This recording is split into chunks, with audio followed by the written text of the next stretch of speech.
देखो निहाल, कितना सुकून में सो रही है। मुझे और मेरे पति को ऐसे नचाती है जैसे हम दोनों इसके गुलाम हो और इस सारी प्रॉपर्टी पर कब्जा करके बैठी है। इसका पति मर गया और इसे यहाँ महारानी बना दिया। तो ये अपने आप को समझती क्या है? मेरा पति इसके आगे पीछे घूम रहा है कि भाभी कुछ पैसे दे दो, और ये मैडम एक एक पैसे का हिसाब भी लेती है। तो ये अपने आप को समझती क्या है?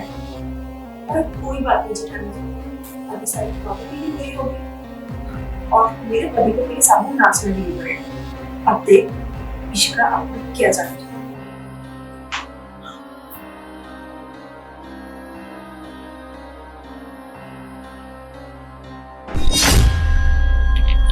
इशिका, तुम यहाँ क्या कर रही हो? वो भाभी आप सोने को लाइट छाप रहे हैं स्वेटर और चाहिए मुझे बताओ, क्या क्या बात कर रही हो इशिका? तुम्हारा दिमाग तो सही है। डॉक्टर का जरा कुछ नहीं है ना, अच्छा लग रहा है। आप जो मुझे टच करती हो ना, सीरियसली भाभी मुझे बहुत मजा आता है। आप कुछ नहीं लग रही है, इशिका मैं क्या कर रही हूँ? ये सब मुझे शोभा नहीं देगा। क्या शोभा नहीं देगा? किस बात की शादी हम लोग हैं? वो भाभी सच्ची नहीं है। देखिए अपने आप, हाँ ये जवानी खराब के साथ ये सारे साड़ी मैं तो नहीं देख सकती। अगर ये आप कैसे सारे दिन इस सारे साड़ी में लिपटी रहती है, जो आई नो मैं अपने हस्बैंड के साथ घूमना चाहती हूँ, आपने अकेले सोती है। नहीं इशिका, ये सब बकवास बंद करो और ऐसे और यही मेरा साड़ी मैं अब नहीं सर्व कर देती हूँ। भाभी आज के जमाने में ये सब कुछ नहीं होता, ये सब अपने मन का वहम होता है, निकालिए इसे। और ठीक है, आप लड़कों में साफ नंबर ले रहा, मैं चाहती हूँ ये आपको प्यार में करता है, आप सोने के लिए सब नहीं कम हो सकती भाभी। नहीं इशिका, दूर रहो मुझसे। ये सब क्या कर रही हो भाभी? मुझे बहुत पसंद है। इशिका बस बहुत हो चुका, क्यों कर रही हो सब? जाओ, तीनों लोगों ने 10 और बचा रखा है। देखिए ना भाभी ने सोची कि मैं उनका हालचाल पूछ रही थी कि भाभी आपको किसी चीज की जरूरत है तो मैं आपको दे देती हूँ, और वो है कि उसमें की बुरी तरह चिल्ला के आती है, बहुत गंदी तरह ट्रीट करती है हमें। अभी क्या सुन रहा हूँ मैं? भैया के जाने के बाद ये आपकी इतनी केयर कर रही है, मैं आपकी केयर कर रहा हूँ और आप अपने आप को रानी और इसको रोका नहीं समझ रहे हो। ये तो गलत बात है भाभी। भाभी आपको क्या लगता है अगर प्रॉपर्टी आपके नाम है तो आप हम लोग को कुछ भी बोल दोगी? हम लोग दिन रात आपकी सेवा में लगे रहते हैं और आप मेरे को उनसे वो बात नहीं करते। बस करो, बहुत हो चुका तुम्हारा नाटक। अब कब तक एक्टिंग करते रहोगे? हाँ, तुम्हें शर्म नहीं आती? अरे तुम्हें तो आनी चाहिए। तुम्हारा तो बड़ा भाई था ना वो, फिर भी तुम इस तरह क्यों कर रहे हो मेरे साथ? तुम्हें अगर अच्छा नहीं लगता मेरा यहाँ रहना, मैं चली जाऊंगी, पर मेरे साथ ये प्लानिंग खेलना बंद करो। बस कीजिए भाभी, कौन सी प्लानिंग?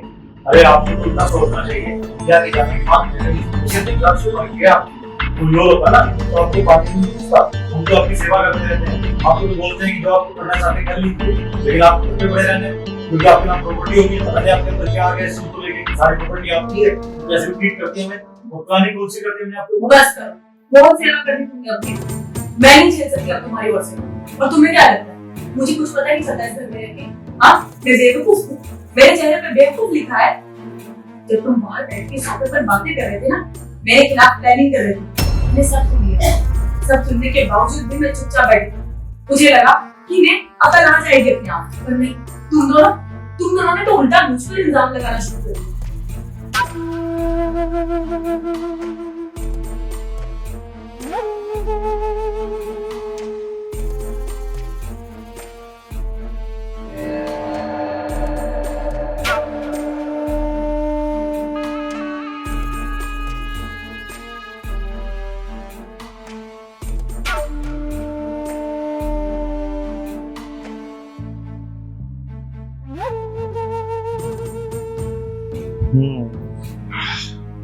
क्या भूल रहे थे उसे?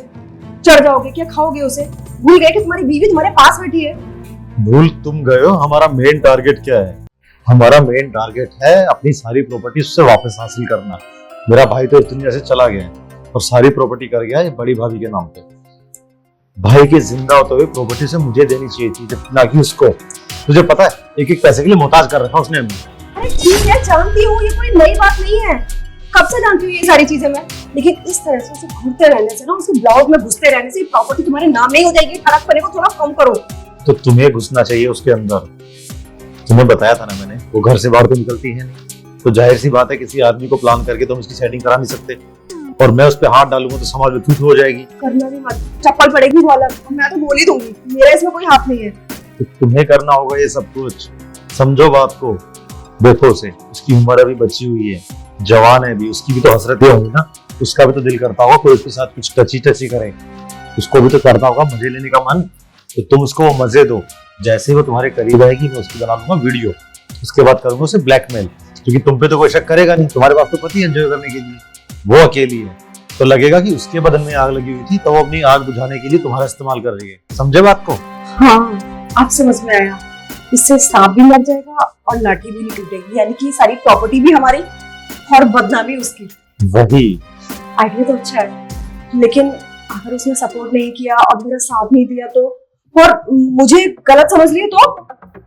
तुम्हें खुद के टैलेंट पे भरोसा नहीं है? खुद को देखो, जवान हो, खूबसूरत हो, उससे बहुत ज्यादा हो तुम चुटकी में पटा सकती हो उसे, और ये तुम्हें ही करना पड़ेगा। मैं तो बस उस टाइम का इंतजार कर रहा हूँ कि तुम उसके साथ थोड़ा उल्टा सीधा काम करो और मैं बना लूँ उसकी वीडियो, ताकि उसको ब्लेम लगा सकूं कि तेरे अंदर ही आग लगी पड़ी थी इसलिए तूने मेरी वाइफ को बहकाया। समझे? ठीक है, समझ गई। तो अब देर किस बात की है, जाओ अपने कमरे में गई है, जाओ अपने जलवे दिखाओ। जा रही हूँ, तो बस तो बोलो मुझे। All the best. Thank you. मैं जा रही हूँ, लेकिन टाइम पे आ जाना यार, हाँ, पता चला लेने के देने पड़ जाए। अरे तुम जाओ, मैं आ जाऊंगा। ठीक है।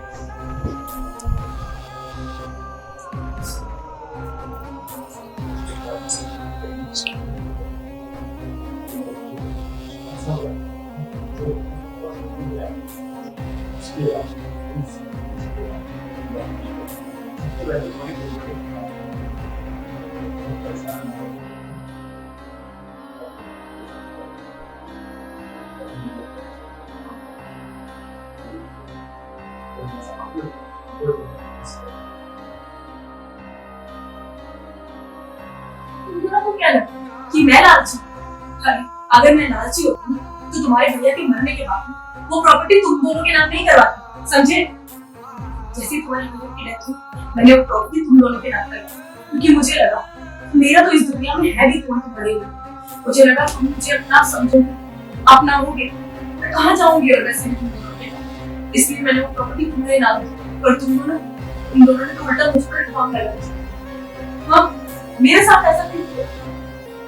वैसे भी मैं कहीं बाहर भी नहीं जाना चाहती, तुम दोनों के साथ ही रहना चाहती, पर अब मैं चली जाऊंगी। मैंने प्रॉपर्टी तुम्हारे नाम कर दी और हाथ जोड़ कि मुझे जीने दो, मुझे रहने दो यहीं पे।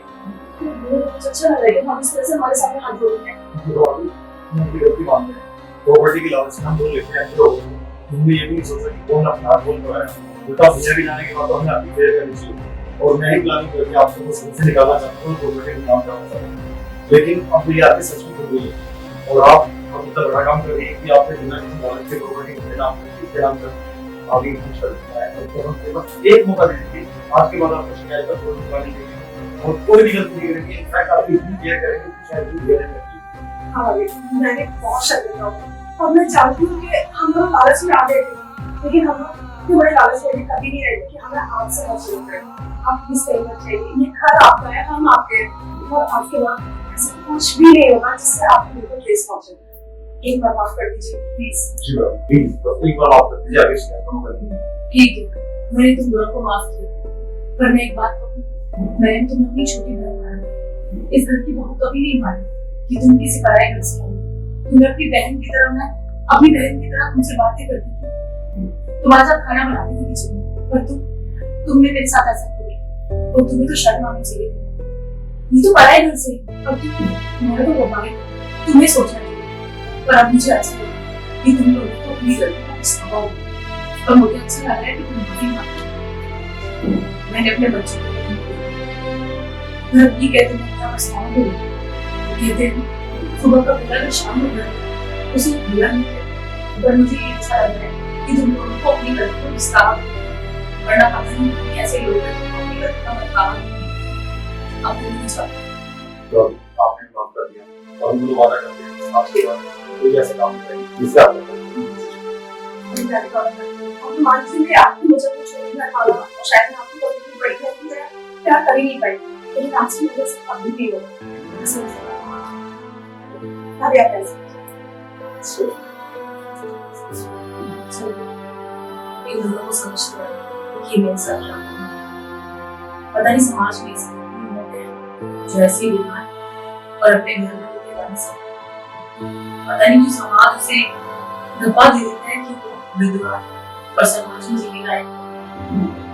अरे जीना तो उसके लिए मुश्किल होता है जिसने सफेद साड़ी पहनी है। उसका दर्द शायद ही कोई समझे। मुझे अच्छा क्या चीज कोई समझ नहीं। मुझे पता है कि मुझे शायद